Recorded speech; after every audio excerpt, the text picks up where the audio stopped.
Good morning friends. और हम लोग अब से भूगोल को देखेंगे। इससे पहले पॉलिटी को हमने ख़त्म कर दिया है। पॉलिटी में 20 ईयर्स में जितने सारे क्वेश्चंस आए हैं उनको उन्हीं की कोटि में रखते हुए मैंने सब कुछ को डिस्कशन किया है। एक्स्ट्रा फैक्ट्स जहाँ बताने थे वहाँ पे मैंने एक्स्ट्रा फैक्ट्स भी बताए हैं, और जो लेटेस्ट न्यूज़ है, जो लेटेस्ट खबर है जो उससे संबंधित है पॉलिटी में, हमने उसको भी डिस्कस किया है। उसी तरह हम लोग ज्योग्राफी को भी देखते हैं। अब ज्योग्राफी को देखेंगे। इससे पहले हमने बायोलॉजी का और केमिस्ट्री को 20 ईयर्स का क्वेश्चन है उसको सॉल्व कर दिया है, तो वो भी आपको मिल जाएगा, वीडियोस में मिल जाएगा।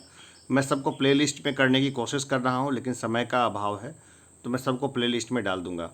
तो पहले ज्योग्राफी शुरू करते हैं, ठीक है ना। ज्योग्राफी हम लोग देखेंगे, वो सर की किताब है बर्नवाल सर की सार संग्रह, हम लोग वहाँ से ज्योग्राफी को देखेंगे और ज्योग्राफी के सारे प्रश्नों को करेंगे जो 20 ईयर्स में आए हुए हैं। चैप्टर वाइज करेंगे, जैसे इस लालच में नहीं पढ़ेंगे कि जल्दी ख़त्म कर देना है। चैप्टर वाइज कर दूंगा तो उससे आसानी होगी कि जिसको जो चैप्टर पढ़ना है सिर्फ उसी चैप्टर को देखे और आगे बढ़े। तो चलिए शुरू करते हैं।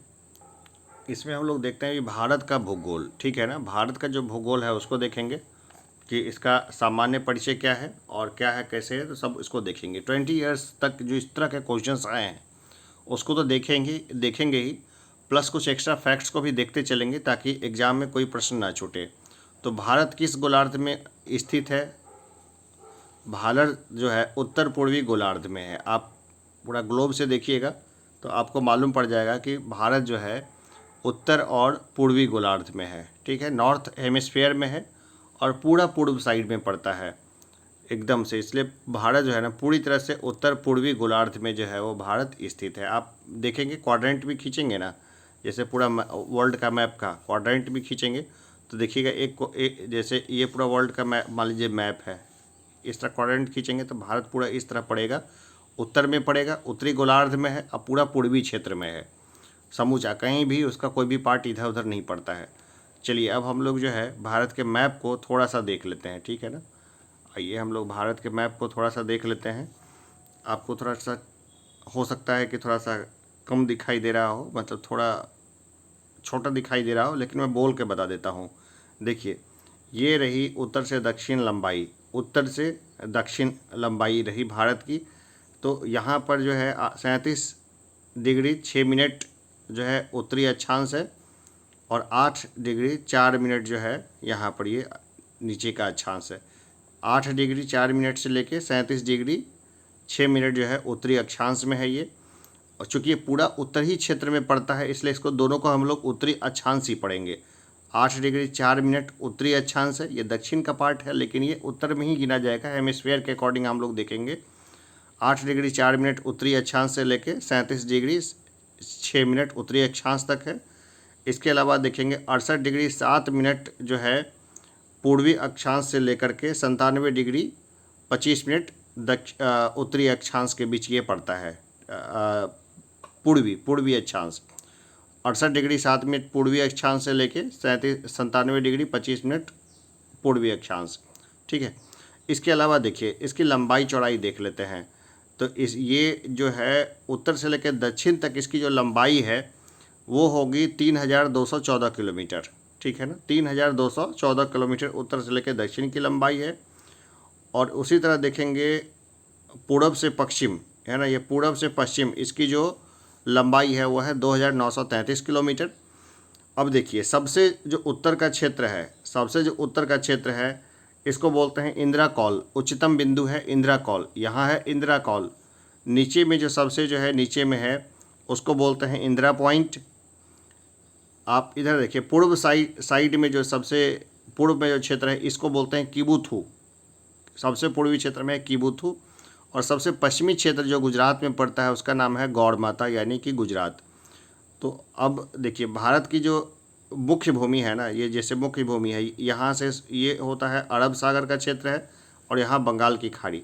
अरब सागर से लेकर बंगाल की खाड़ी यहाँ तक देखें तो भारत की जो तटरेखा है, मुख्य भूमि की तटरेखा है 6100 किलोमीटर। और इसमें अगर अंडमान निकोबार वगैरह सबको जोड़ दिया जाए तो भारत की तटरेखा हो जाती है 7516.6 किलोमीटर। चलिए यहाँ तक तो ठीक है। अब देखिए ये नॉर्थ का रीजन है, यहाँ से हिमालय पहाड़ जो है वो लगा हुआ है। तो कितने राज्य जो हैं वो हिमालय से लगे हुए हैं, ये आप मुझे बताइए। बहुत सिंपल सा सवाल है, ये कई बार यूपीएससी ने अपने पास पूछा है, बीपीएससी ने पूछा है। और यहाँ पर जो है समुद्र तट से लगने वाले कितने राज्य हैं, ये मुझे बताइए कमेंट बॉक्स में। बहुत सिंपल है, आगे की क्लासेस में उसको बता ही दूंगा, लेकिन अभी की क्लास में बता दीजिएगा तो थोड़ा अच्छा रहेगा। मैं चाहता हूँ कि अभी एक्टिव लर्निंग करें। अब देखिए, विभिन्न देशों के साथ इसकी सीमाएं जो लगती है वो कितनी है। तो बांग्लादेश के साथ जो इसकी सीमा लगती है, ये बांग्लादेश की सीमा है, तो 4096 किलोमीटर की सीमा लगती है बांग्लादेश के साथ। ऐसे पूरा घूम के लगता है ना, इस तरह से पूरा घूम के बांग्लादेश, पूरा बांग्लादेश जो है ना, एक तरफ ही समुद्र से खुला हुआ है, पूरा बाकी जो है भारत से पैक है। ये भारत से पैक है बांग्लादेश। इस हिसाब से देखें, सबसे बड़ी जो सीमा जो लगती है एकदम, वो बांग्लादेश के साथ भारत की लगती है ना। और इसके बाद किसके साथ सीमा लगती है? बांग्लादेश के बाद, इसके बाद लगती है भारत की सबसे लंबी सीमा लगती है चीन के साथ, 1751 किलोमीटर। नहीं, ये तो नेपाल के साथ है। चीन के साथ भारत की सीमा है 3488 किलोमीटर। भारत और चीन की जो सीमा है वो 3488 किलोमीटर है। इसके बाद जो सबसे लंबी सीमा लगती है वो लगती है पाकिस्तान के साथ, 3323 किलोमीटर की सीमा लगती है पाकिस्तान के साथ, ठीक है। इसके बाद जो सीमा लगती है वो लगती है नेपाल के साथ, 1751 किलोमीटर। इसके बाद भारत की सीमा लगती है म्यांमार के साथ, है ना।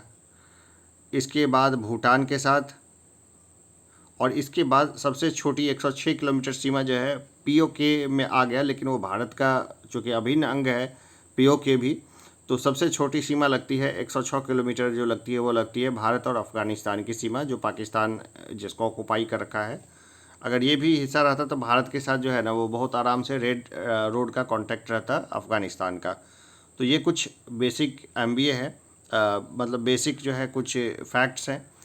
और इसको फैक्ट्स को याद रखने का तरीका भी बहुत आसान है, जैसे कि बहुत आसानी से इसको याद रखा जा सकता है, कोई मुश्किल नहीं है। तो चलिए हम लोग आगे बढ़ते हैं, देखते हैं।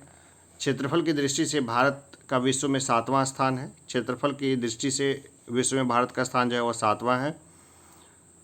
भारतीय भूभाग का विस्तार पूर्व से पश्चिम 2933 किलोमीटर तथा उत्तर से दक्षिण तक 3214 किलोमीटर है। भारत का क्षेत्रफल विश्व के क्षेत्रफल का कितना भाग है? तो 2.4% है। भारत का अक्षांशीय विस्तार यानी लैटिट्यूड एक्सपेंशन क्या है? 8 डिग्री 4 मिनट उत्तरी अक्षांश से 37 डिग्री 6 मिनट उत्तरी अक्षांश के मध्य है, ठीक है। देशांतर रेखाएं क्या निर्धारित करती है? समय और अवस्थिति को जो निर्धारित करती है देशांतर रेखाएं। भारतीय मानक रेखा 82 डिग्री 82.5 डिग्री 5 राज्यों यानी उत्तर प्रदेश, मध्य प्रदेश, छत्तीसगढ़, उड़ीसा एवं आंध्र प्रदेश से होकर गुजरती है।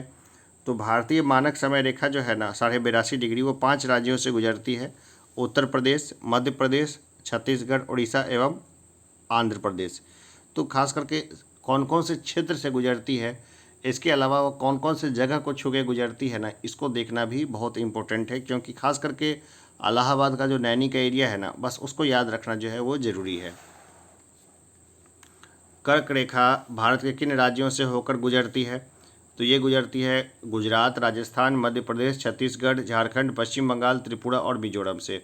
देखिए एक फार्मूला है, मित्र पर गमछा झार, ठीक है ना, वहाँ से सब मिल जाता है। मित्र, मी से मिजोरम, त्र से त्रिपुरा, पर से होता है पश्चिम बंगाल और राजस्थान, गमछा से हो जाएगा यहाँ पे गुजरात, मध्य प्रदेश, ठीक है, और छत्तीसगढ़, और झार से हो जाएगा झारखंड। तो इस तरीके से वो एक फार्मूला है बेसिक, वहाँ से ये लोग उसको देखते हैं, मित्र पर गमछा झार 8 शब्दों से बना देते हैं। लेकिन इससे याद रखने से बढ़िया है कि आप सब लोग जो है ना, मतलब मैप वाइज याद रखिए, मैप वाइज कभी नहीं भूलेंगे। इंडिया का जो मैप है वो पूरा एकदम ध्यान में रहना चाहिए, उससे काफ़ी आसानी हो जाएगी। और मैं आगे मैप से भी बता देता हूँ, आगे जो जस्ट मैप आएगा ना तो मैप से मैं भी बता देता हूँ। एक चीज़ और बताऊँ कि जैसे कुछ और ट्रिक्स है काम करती है, जैसे कि सबसे ज़्यादा सबसे छोटी किसके साथ सीमा लगती है भारत की, तो उसका एक फार्मूला है, बचपन से मेरा MBA करने का बड़ा मन था, तो BCPN उसे पता चल जाता है कि सबसे लंबी सीमा बांग्लादेश, दूसरी चाइना, पी से पाकिस्तान और एन से नेपाल और MBA से म्यांमार, भूटान और अफ़गानिस्तान। BCPN MBA है ना, बचपन से MBA करने का मेरा बड़ा मन था। लोग ऐसे ट्रिक्स याद करते हैं और करना भी चाहिए, जहाँ ज़रूरत लगे ना याद कर लेना चाहिए। भारत को लगभग 2 बराबर भागों में कौन सा अक्षांश विभाजित करती है? तो 23.5 डिग्री उत्तरी अक्षांश। कर्क रेखा जो है भारत को डिवाइड कर देती है 2 बराबर भागों में। 23.5 डिग्री उत्तरी अक्षांश जो है कर्क रेखा, वह भारत को 2 बराबर भागों में बांट देती है। भारत के सबसे पश्चिमी बिंदु गौड़ माता गुजरात तथा पूर्वी बिंदु किबुथु अरुणाचल प्रदेश के मध्य सूर्योदय एवं सूर्यास्त के मध्य लगभग कितना घंटे का अंतर है? देखिए 2 घंटे का अंतर है। सूर्योदय 2 घंटा पहले ही हो जाता है किबुथु में और 2 घंटा के बाद होता है गौड़ माता में। उसी तरह शाम भी लेट से होता है। भारतीय मानक समय रेखा स्टैंडर्ड टाइम लाइन 82.5 डिग्री किस शहर से होकर गुजरती है? तो इलाहाबाद के निकट मिर्ज़ापुर से। इलाहाबाद के निकट मिर्ज़ापुर से गुजरती है 82.5 डिग्री। भारतीय मानक समय IST एवं ग्रीनविच माध्य समय में कितने घंटे का अंतर है? तो 5.5 घंटे का। भारतीय मानक समय जो है स्टैंडर्ड ग्रीनविच टाइम से 5.5 घंटे आगे चलता है। यदि भारत मानक याम्योत्तर इंडियन स्टैंडर्ड मेरिडियन पर मध्याह्न है तो 120 डिग्री पूर्वी देशांतर पर स्थानीय समय 2:30 अपराह्न होगा। ठीक है, ये सिंपल है, इसका कैलकुलेशन है। मैं कैलकुलेशन वापस से बता दूंगा, पहले मैं बता चुका हूँ, किसी वीडियो में मिल जाएगा, लेकिन मैं वापस से बता दूंगा। भारत का सुदूरतम दक्षिणतम बिंदु साउदर्न मोस्ट पॉइंट कौन सा है? तो यह है Indira point. Indira point great Nicobar पर स्थित है। इंदिरा पॉइंट जो है वो ग्रेट निकोबार पर स्थित है। नहीं तो ऐसे मुख्य भूमि में देखें ना तो केप कैमोरिन यानी कन्याकुमारी ही सबसे दक्षिणतम बिंदु है, लेकिन फिर जो कि वहीं तक तो भारत है नहीं, आइलैंड्स भी भारत के हिस्से हैं, तो वहाँ पर हम लोग देखते हैं कि इंदिरा पॉइंट ग्रेट निकोबार पर स्थित है। भारत का एकमात्र जिला कौन सा है जिसकी सीमा 4 राज्यों को स्पर्श करती है? तो यह सोनभद्र उत्तर प्रदेश। सोनभद्र उत्तर प्रदेश एकमात्र ऐसा जिला है जिसकी सीमा रेखा जो है 4 राज्यों से संपर्क में आती है। चलिए अब भारत के नक्शे को देख लेते हैं। ठीक है ना, भारत का नक्शा देखिए काफ़ी बड़ा है, रहना भी चाहिए, आखिर हमारा देश है ये, हम एक विशाल देश के नागरिक हैं। पहले मैं इसको समग्र रूप से दिखा दूँ। ये हमारे भारत का नक्शा है, ठीक है ना। अब मैं इसको पार्ट बाई पार्ट करके दिखा देता हूँ, अलग अलग पार्ट में अलग अलग चीज़ें हैं, तो हम लोग उसी के अनुसार से देखते हैं। देखिए भारत का नक्शा, जो लोग सीरियस एस्पिरेंट्स हैं सब लोगों ने बार बार इसको देखा होगा और अपने रूम में लगा भी रखा होगा, ठीक है ना। तो इसको हम लोग जो है ना ऐसे ही देख लेते हैं, इस नक्शे को क्या है कैसे है, एक बार हम लोग देख चुके हैं बाकी सब चीज़ें। तो देखिए इसको बात करते हैं कि सबसे पहले जो जम्मू एंड कश्मीर था, जम्मू एंड कश्मीर जो था, अब इसको 2 हिस्सों में बांट दिया गया, लद्दाख क्षेत्र अलग कर दिया गया है। और ये कब अलग कर दिया गया है? तो 31 अक्टूबर 2019 को, ठीक है, 31 अक्टूबर 2019 को जो है सो अलग कर दिया गया। ठीक है, 31 अक्टूबर 2019 को जम्मू एंड कश्मीर को जो है अलग अलग क्षेत्रों में बांट दिया गया। लद्दाख को अलग कर दिया और जम्मू एंड कश्मीर को अलग कर दिया। अब हिमाचल प्रदेश, राजधानी चंडीगढ़, पंजाब, हरियाणा, उत्तराखंड, अब देखिए दिल्ली है यहाँ पर, ठीक है ना। दिल्ली जो क्षेत्र है उत्तर प्रदेश से, हरियाणा से, ये सब से, राजस्थान से कुछ पार्ट से घिरा हुआ क्षेत्र है। ये यूनियन टेरिटोरी ये बना था 1956 में, लेकिन नेशनल सेंट्रल टेरिटोरी बना 1992 में। ठीक है, ये छोटी छोटी इन्फॉर्मेशन है, बाकी सब राज्यों को भी देख लीजिए। जो हमारे पास कर्क रेखा जो गुजरती है वो एकदम इधर से होके गुजरती है, ठीक है ना, गुजरात से गुजरती है, ये यहाँ गुजरात से गुजरती है, राजस्थान को भी ले लेती है, फिर राजस्थान में गुजरात से निकलती है, गुजरात से यहाँ पे राजस्थान को भी ले लेती है, ठीक है। और इसके बाद मध्य प्रदेश से गुजरेगी और मध्य प्रदेश से गुजरने के बाद जो है इसके बाद कौन से स्टेट में देखती है? झारखंड में घुस जाती है और झारखंड के बाद पश्चिम बंगाल में, ठीक है। पश्चिम बंगाल के बाद देखते हैं हम लोग कि ये घुसती है त्रिपुरा में और ये इसके बाद मिजोरम को क्रॉस करते हुए आगे निकल जाती है, बीच में ये बांग्लादेश को भी क्रॉस करती है। तो ये बेसिक इन्फॉर्मेशन है, आप यहीं से कर्क रेखा को खींच दीजिएगा तो आपको मालूम पड़ जाएगा, खींचा हुआ कहीं मिल भी जाएगा। तो ये भारत के राज्य हैं, ठीक है, सब लोगों को लगभग पता ही होगा। सब लोग को ये है बिहार बंटने के बाद, पहले बिहार, झारखंड और उड़ीसा बहुत पहले एक ही बंगाल से जब अलग हुए थे तो ये एक साथ रखे गए थे। फिर उड़ीसा जो है वो हट गया, बिहार से कट गया, बहुत पहले ही कट गया था। फिर अब बिहार का वर्तमान जो है वो देखते हैं कि 2000 में बिहार और झारखंड भी अलग हो गए। अब देखते हैं कुछ है ना, कुछ खास चीज़ों को देख लेते हैं कि दादर व नगर हवेली तथा दमन व दीव का विलय संसद ने लोकसभा में 27 नवंबर 2019 को तथा राज्यसभा में 3 दिसंबर 2019 को पारित दादर व नगर हवेली तथा दमन व दीव केंद्र शासित प्रदेशों का विलय विधेयक 2019 के माध्यम से उपयुक्त दोनों केंद्र शासित प्रदेशों का विलय कर दिया है। ये मोदी सरकार की महत्वाकांक्षी योजनाएं रही है, खास करके जम्मू कश्मीर का टोटल इंटीग्रेशन देखें या इस तरह की चीज़ें देखें।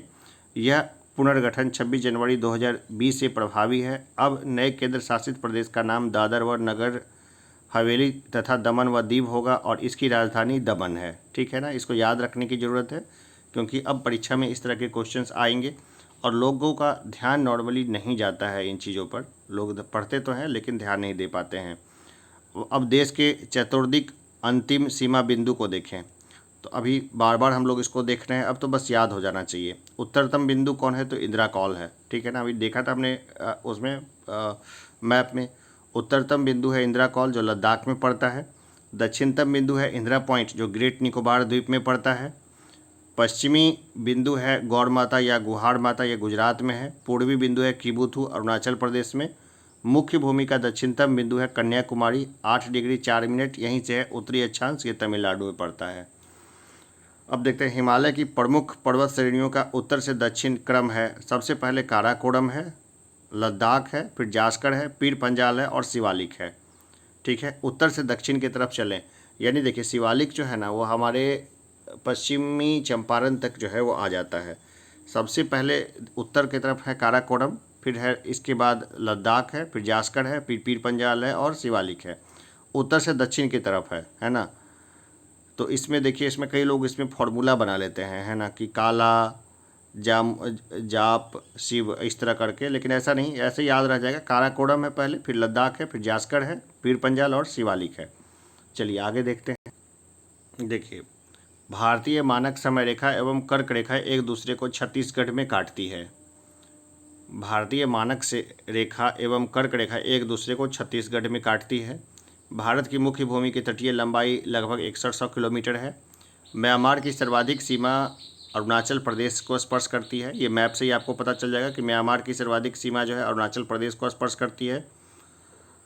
जनसंख्या की दृष्टि से भारत जो है चीन के बाद दूसरे पोजीशन पे आता है। असम की सीमा कुल 7 केंद्र शासित प्रदेशों को स्पर्श करती है। 7 केंद्र शासित प्रदेश और राज्य को। असम की सीमा कुल कितने राज्यों एवं केंद्र शासित प्रदेशों का स्पर्श करती है तो 7।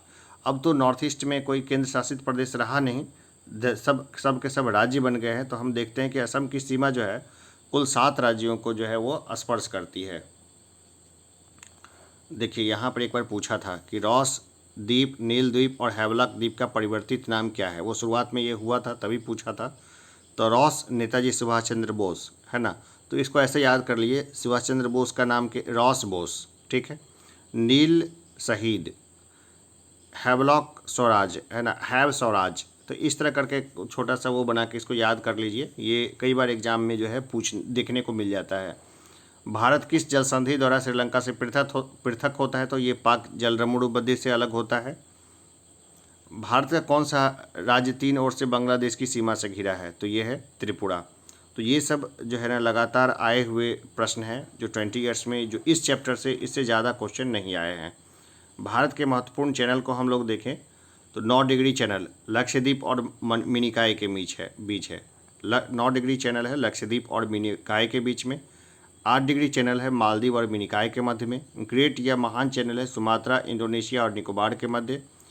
पाक स्टेट जलरमुड़ू मध्य, ये भारत और श्रीलंका के मध्य। माहिम क्रीक निवेशिका, यह एक पतली सी निवेशिका है मुंबई में। कच्छ की खाड़ी गुजरात, पश्चिमी गुजरात। खंभात की खाड़ी पूर्वी गुजरात, नर्मदा और ताप्ती का मुहाना। लक्षद्वीप सागर लक्षद्वीप और मालाबार तट के मध्य है। मन्नार की खाड़ी दक्षिणी पश्चिमी तमिलनाडु और श्रीलंका के मध्य है। कोको स्ट्रेट जलडमरू मध्य, ये कोको द्वीप म्यांमार और उत्तरी अंडमान के मध्य है। डंकन पास ये दक्षिणी अंडमान और लघु अंडमान के मध्य है। 10 डिग्री चैनल अंडमान और निकोबार के मध्य है।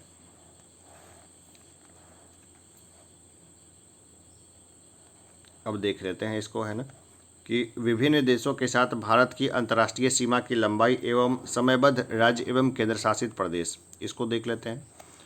तो देखिए बांग्लादेश हम इसकी लंबाई कितनी है, भारत की सीमा रेखा कितनी है बांग्लादेश, तो 4096 किलोमीटर। सीमा रेखा किसने निर्धारित की थी, तो रॉबर्ट रेडक्लिफ ने, इसलिए इसको रेडक्लिफ रेखा कहते हैं। सीमा से संबंध भारतीय राज्य और केंद्र शासित प्रदेश एवं उनकी संख्या है, देखिए 5 है। पश्चिम बंगाल, मेघालय, मिजोरम, त्रिपुरा, असम, ये 5 राज्य जो हैं अब सब राज्य बन गए हैं। ये 5 राज्य मिलते हैं बांग्लादेश से। किसी समय में जो है मिजोरम वगैरह खास करके हुआ करता था केंद्र शासित प्रदेश, लेकिन अब सब के सब राज्य हैं, तो इसलिए 5 राज्यों के साथ लगती है बांग्लादेश की सीमा। चीन की सीमा है 3488 किलोमीटर की, मैकमोहन रेखा इसको बोलते हैं, चीन इसको नहीं मानता है। तो ये 5 राज्यों से लगती है। लद्दाख केंद्र शासित प्रदेश हो गया, ठीक है ना। तो लद्दाख हिमाचल प्रदेश, उत्तराखंड, सिक्किम और अरुणाचल प्रदेश से लगता है चीन का सीमा। लद्दाख से पहले जम्मू कश्मीर था, तो जम्मू कश्मीर हम लोग लिखते थे जम्मू कश्मीर से, लेकिन जम्मू कश्मीर से लद्दाख को अलग बना कर दिया गया है। तो लद्दाख हिमाचल प्रदेश, उत्तराखंड, सिक्किम और अरुणाचल प्रदेश से लगता है। पाकिस्तान की जो सीमा लंबाई है 3323 किलोमीटर है, रेडक्लिफ रेखा इसको बोलते हैं। गुजरात, राजस्थान, पंजाब, जम्मू कश्मीर और लद्दाख से ये लगता है। नेपाल की जो नेपाल, भूटान, म्यांमार, भूटान और अफ़गानिस्तान की जो सीमा रेखा है उसमें देखें तो सिर्फ अफ़गानिस्तान की सीमा रेखा है जिसको अंग्रेज़ों ने निर्धारित किया था, जिसको डूरंड रेखा बोलते हैं, ये सिर्फ लद्दाख के साथ लगती है। भूटान की नेचुरल सीमा थी जो बहुत पहले ही अंग्रेज़ों ने निर्धारित कर दी थी। तो भूटान की 699 किलोमीटर की जो सीमा रेखा लगती है 4 राज्यों से लगती है, पश्चिम बंगाल, सिक्किम, अरुणाचल प्रदेश और असम के साथ। म्यांमार की सीमा रेखा जो 1643 किलोमीटर की है, ये लगती है 4 राज्यों से, अरुणाचल प्रदेश, नागालैंड, मिजोरम और मणिपुर से। नेपाल की जो सीमा रेखा है 1751 किलोमीटर, ये 5 राज्यों से लगती है, उत्तर प्रदेश, बिहार, पश्चिम बंगाल, सिक्किम और उत्तराखंड।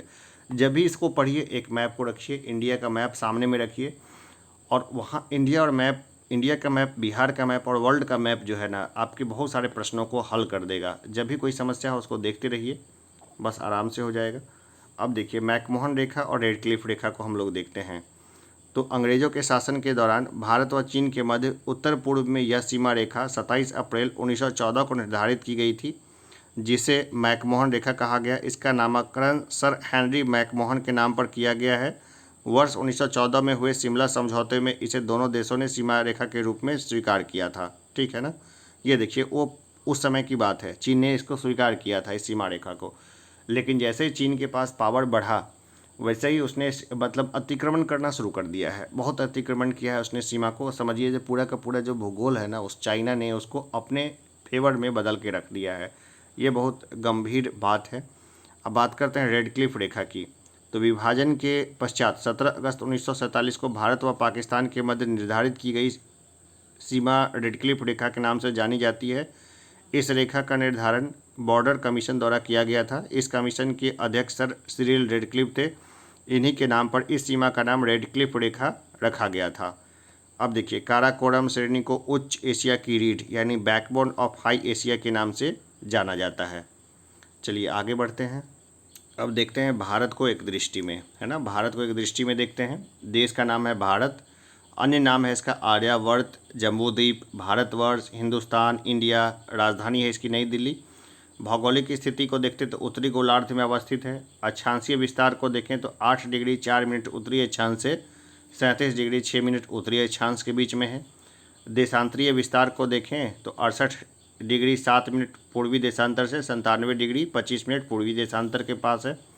ज्यामिति इसकी देखिए, ज्यामितीय आकार इसकी चतुष्कोणीय है, ठीक है ना। वैसे चतुष्कोणीय बोलना सही नहीं रहेगा, लेकिन ठीक है कुल मिला के। हाँ, मानक समय इसको देखें तो 82.5 डिग्री पूर्वी देशांतर, इलाहाबाद के समीप मिर्ज़ापुर का समय है। ग्रीनविच माध्य समय से 5.5 घंटा आगे है।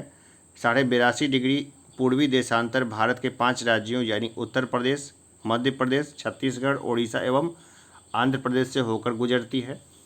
भौगोलिक विस्तार इसकी देखें तो उत्तर से दक्षिण 3214 किलोमीटर है और चौड़ाई पूर्व से पश्चिम 2933 किलोमीटर है। जो मानक समय से संबंधित एक क्वेश्चन पूछा था कि भारतीय ग्रीनविच है वो इन दक्षिण के इन राज्यों से होकर गुजरता है, ठीक है ना। उसमें 4 राज्यों के नाम दिए गए थे जिसमें कि एक राज्य जो है आंध्र प्रदेश भी था, ठीक ना। तो देखिए कंफ्यूज होने की ज़रूरत नहीं है, यहाँ से जो फैक्ट है उसको एकदम ध्यान में बैठा के रखिए। मैप में हो सकता है तो खींच लीजिए रेखा को, काल्पनिक रेखा खींच लीजिए, भूलिएगा नहीं। भौगोलिक विस्तार हमने देख लिया, उत्तर से दक्षिण 3214 किलोमीटर और चौड़ाई पूर्व से पश्चिम 2933 किलोमीटर। स्थलीय सीमा इसकी देखिए 15200 किलोमीटर है, ठीक है ना। 15200 ऐसे याद रखिए।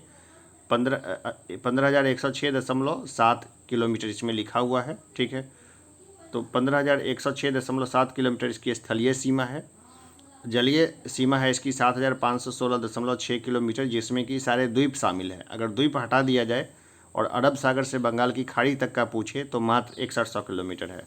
प्रादेशिक जल सीमा है समुद्र से 12 समुद्री मील तक है। संलग्न क्षेत्र है इसका प्रादेशिक जल सीमा से आगे 24 समुद्री मील तक। अनन्य आर्थिक क्षेत्र संलग्न क्षेत्र से आगे 200 समुद्री मील तक है। जलवायु इसकी मानसूनी जलवायु है।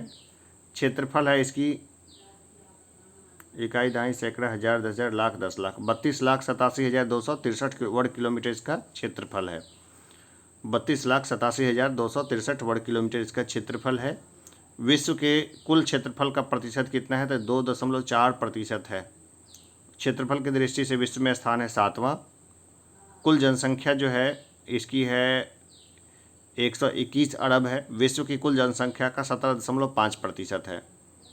जनसंख्या की दृष्टि से विश्व में स्थान है द्वितीय, प्रथम चीन है। पुरुष जनसंख्या 62 करोड़ के करीब है। महिला जनसंख्या 58 करोड़ के करीब है। ग्रामीण जनसंख्या है 83.37 करोड़, मतलब 68.8% है। और शहरी जनसंख्या है 37.71 करोड़ है, यानी 31.16 करोड़ है। दशकीय जनसंख्या वृद्धि दर देखें तो 17.64% है 2001-2011 में। लिंगानुपात है 943 प्रति 1000 पुरुषों पर है। शिशु लिंगानुपात है 918 प्रति 1000 पुरुषों पर। जनसंख्या घनत्व जो है वह है 382 व्यक्ति प्रति वर्ग किलोमीटर। अब देखते हैं पुदुचेरी का भौगोलिक विस्तार तमिलनाडु, कराईकल, केरल, माहे एवं आंध्र प्रदेश यनम राज्यों में स्थित है। पुदुचेरी जो है ना एक स्पेसिफिक एरिया नहीं है, ये कई क्षेत्रों में फैला हुआ है। कारण क्या था, फ्रेंच कॉलोनी था तो फ्रेंच ने अलग अलग उस एरिया में जो कॉलोनी बना रखी थी ना उसी का नाम बाद में पुदुचेरी कर दिया गया था। पुदुचेरी से एक पुदुचेरी से दूसरे पुदुचेरी में जाइएगा तो आपको कई स्टेट को क्रॉस करना पड़ सकता है। पौंडीचेरी पहले बोलते थे उसको। कुल साक्षरता देखते हैं तो 74.04% है भारत की। ये डेटा एकदम याद रखिए। पुरुष साक्षरता है 82.14%, महिला साक्षरता है 65.46%। अनुसूचित जाति की जनसंख्या है वो है 20 करोड़ के आसपास है। कुल जनसंख्या का 16.6% हो गया। अनुसूचित जनजाति की संख्या 10 करोड़ के करीब है, 8.6% हो गया कुल जनसंख्या का। राज्यों की संख्या 28 है। केंद्र शासित प्रदेशों की संख्या 8 है। पर्वतीय क्षेत्रों का विस्तार जो है वो 10.7% पर है। पहाड़ी क्षेत्र का विस्तार है वो 18.6% एरिया पर है। पठारी क्षेत्र का विस्तार है 27.7% एरिया पे और मैदानी क्षेत्र का विस्तार है 43.0% पर। तो कई बार प्रश्न में आ जाएगा इनमें से कौन से क्षेत्र का विस्तार सर्वाधिक है, और ये सारे क्षेत्र दे देगा। तो आप देख रहे हैं मैदानी क्षेत्र का विस्तार जो है वो सर्वाधिक है, 43.0% है। कई बार क्या होता है वन लाइनर रटने का काफ़ी नुकसान हो जाता है यहाँ पे, इसलिए मैंने इस क्लास को डिज़ाइन किया है ताकि सारे फैक्ट्स आपको यहीं पे अच्छे से मिल जाएंगे। कर्क रेखा पर स्थित 8 राज्य हैं, गुजरात, राजस्थान, मध्य प्रदेश, छत्तीसगढ़, झारखंड, पश्चिम बंगाल, त्रिपुरा एवं मिजोरम। मित्र पर गमछा झाड़ फॉर्मूला है। द्वीपों की संख्या है 1208, जिसमें निर्जन द्वीप भी शामिल है। ऐसा द्वीप जिस पे कोई रहता नहीं है। अंतर्राष्ट्रीय सीमा से संलग्न राज्य या केंद्र शासित प्रदेश देखें तो टोटल 18 हैं जो अंतर्राष्ट्रीय सीमा से टच करते हैं, राज्य और केंद्र शासित प्रदेश सबको मिलाकर। तेल शोधनशालाओं की संख्या 23 है। राष्ट्रीय राजमार्गों की संख्या 599 है। बड़े बंदरगाहों की संख्या 13 है। राष्ट्रीय पशु है बाघ है, वैज्ञानिक नाम है इसका पैंथेरा टिग्रिस। राष्ट्रीय विरासत पशु हाथी है। राष्ट्रीय पक्षी मोर है, वैज्ञानिक नाम है पावो की स्टेटस। राष्ट्रीय वृक्ष बरगद है, वैज्ञानिक नाम है फाइकस बेंगालनसिस। राष्ट्रीय पुष्प है कमल, वैज्ञानिक नाम है नीलम्बो नोसिफेरा। राष्ट्रीय चिन्ह है अशोक स्तंभ। राष्ट्रीय गान है जनगण मन, रचयिता है रविन्द्रनाथ टैगोर। राष्ट्रीय गीत है वंदे मातरम, रचयिता है बंकिम चंद्र चटर्जी। राजकीय भाषा है हिंदी। राष्ट्रीय लिपि है देवनागरी। राष्ट्रीय वाक्य है सत्यमेव जयते। स्रोत इसका मुंडकोपनिषद है। राष्ट्रीय ध्वज है तिरंगा। राष्ट्रीय नदी है गंगा। राष्ट्रीय जलीय जीव है गंगा डॉल्फिन, इसको बोलते हैं प्लेटिनिस्टा गंगेटिका। तो चलिए, ये सब जो है बेसिक फैक्ट्स है, इसी फैक्ट्स को घोट लेना है। फिर हम लोग आगे के चैप्टर्स में देखेंगे। आगे का चैप्टर हम लोग जो है ना, मतलब जो देखेंगे वो है भौतिक विभाजन, फिजिकल डिवीजन। देखिए, बीपीएससी में बहुत ज़्यादा डीप में क्वेश्चन ना पॉलिटी से आते हैं और ना ही ज्योग्राफी से आते हैं। तो मैं जितना बताऊंगा क्वेश्चन उतने में से ही आ जाएगा, ठीक है ना। तो बहुत ज़्यादा हाथ पांव मारने की ज़रूरत नहीं है आपको। खूब मोटी मोटी किताबें हैं, अगर आप उसको पढ़ने के लिए बैठ गए तो प्री फेल हो जाइएगा। चलिए, तो पढ़ते रहिए रेगुलर वे में। हम लोग आगे फिर मिलते हैं एक ब्रेक के बाद, छोटा सा ब्रेक लेंगे, इसके बाद मिलते हैं।